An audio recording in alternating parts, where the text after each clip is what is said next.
You guys will find that you have passions, and having a passion is a gift.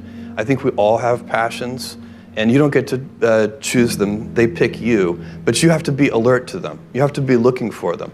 And when you find your passion, it's a fantastic gift for you because it gives you direction, it gives you purpose. You can have a job, or you can have a career, or you can have a calling. And the best thing is to have a calling. And if you find your passion, you'll have that, and all your work won't feel like work to you. Many kids and many grown-ups do figure out over time what their passions are. And sometimes we let I don't think it's that hard. I think what happens though sometimes is that we let our intellectual selves overrule those passions.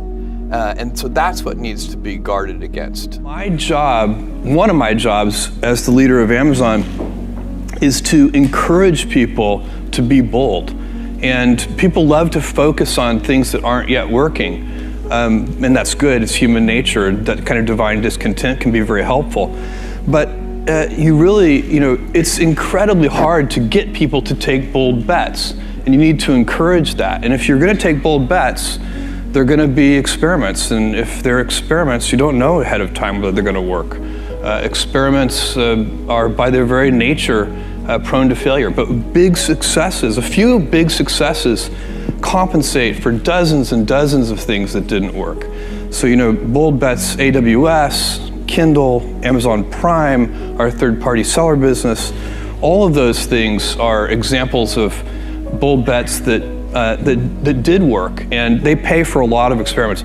I've made billions of dollars of failures at Amazon.com, literally billions of dollars of failures. And you might remember Pets.com or Cosmo, or give myself a root canal with no anesthesia very easily. None of those things are fun, but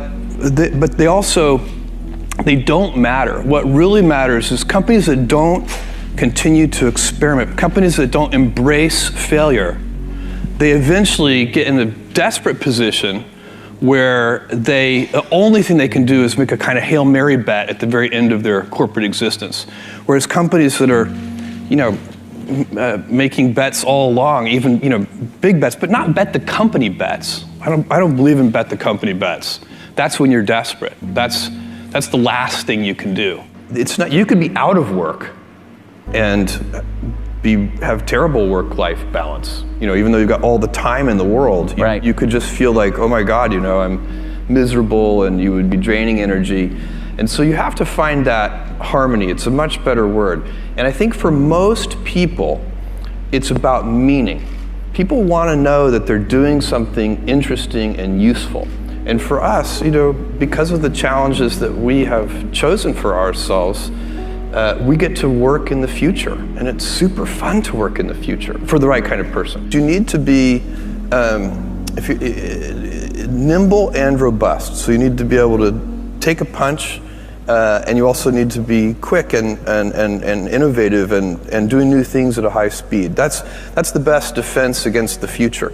And you have to always be leaning into the future. If you're leaning away from the future is going to win every time. Never, ever, ever lean away from the future. We all have adversity in our lives. I doubt if you really, if you know somebody, any friend or anybody that you talk to, there's no lack of adversity. And by the way, that's good, because it's what teaches us how to get back up. You fall down, you get back up. It always happens. And you get certain gifts in life, and you want to take advantage of those. But I guess my advice on adversity and success would be to be proud not of your gifts, but of your hard work and your choices. So you may be the kinds of gifts you get in life. You might be really good at math. It might be really easy for you. That's a kind of gift. But practicing that math and taking it to the next step, that could be very challenging and hard, and take a lot of sweat. That's a choice. You can't really be proud of your gifts because they were given to you. You can be grateful for them and thankful for them. But your choices you choose to work hard. You choose to do hard things. Those are choices that you can be proud of. Being an inventor requires, because the world is so complicated, you have to be a domain expert. I mean, in a way, even if you're not at the beginning, you have to learn enough so that you become a domain expert.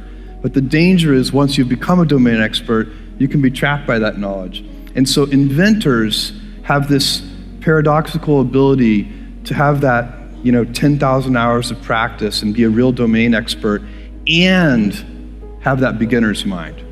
Have that look at it freshly, even though they know so much about the domain. And that's the key to inventing. You have to have both. And I think that is intentional. I think all of us have that inside of us, and we can all do it, but you have to be intentional about it. You have to say, yeah, I am going to become an expert, and I'm going to keep my beginner's mind. You can't skip steps. You have to put one foot in front of the other. Things take time. There are no shortcuts. And but you want to do those steps with passion and ferocity. It's easy to have ideas. It's very hard to turn an idea into a successful product. There are a lot of steps in between, and it takes persistence, relentlessness. So I always tell people who are who think they want to be entrepreneurs, you need a combination of stubborn relentlessness and flexibility. And you have to know when to be which. And basically you need to be stubborn on your vision, because otherwise it'll be too easy to give up. But you need to be very flexible on the details, because as you go along pursuing your vision, you'll find that some of your preconceptions were wrong, and you're going to need to be able to change those things. So I think taking an idea successfully all the way to the market and turning it into a real product that people care about and that really improves people's lives is a lot of hard work. Don't try to chase what is kind of the hot passion of the day. I think we actually saw this, I think you see it all over the place in many different contexts, but I think we saw it in the internet world quite a bit, where at the sort of peak of the sort of internet mania in say 1999, you found people who were very passionate about something. They kind of left that job and decided, I'm going to go do something in the internet, because it's it was almost like the the 1849 gold rush in a way. I mean, you find that people, if you go back and study the history of the 1849 gold rush, you find that at that time everybody who was within shouting distance of California was, they might have been a doctor, but they quit being a doctor and they started panning for gold. And that almost never works. And even if it does work, according to some metric, financial success or whatever it might be, I suspect it leaves you ultimately unsatisfied. So you really need to be very clear with yourself.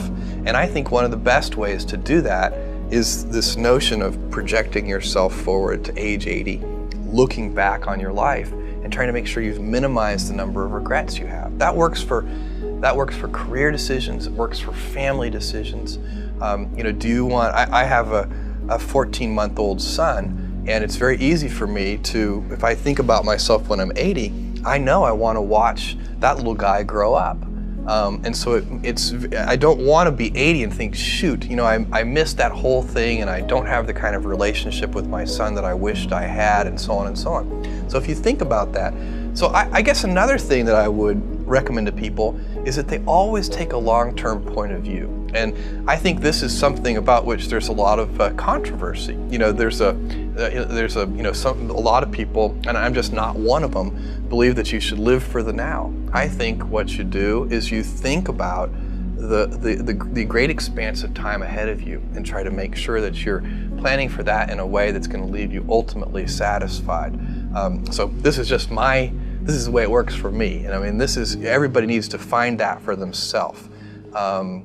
So I think there are a lot of paths to satisfaction, and you need to find one that works for you.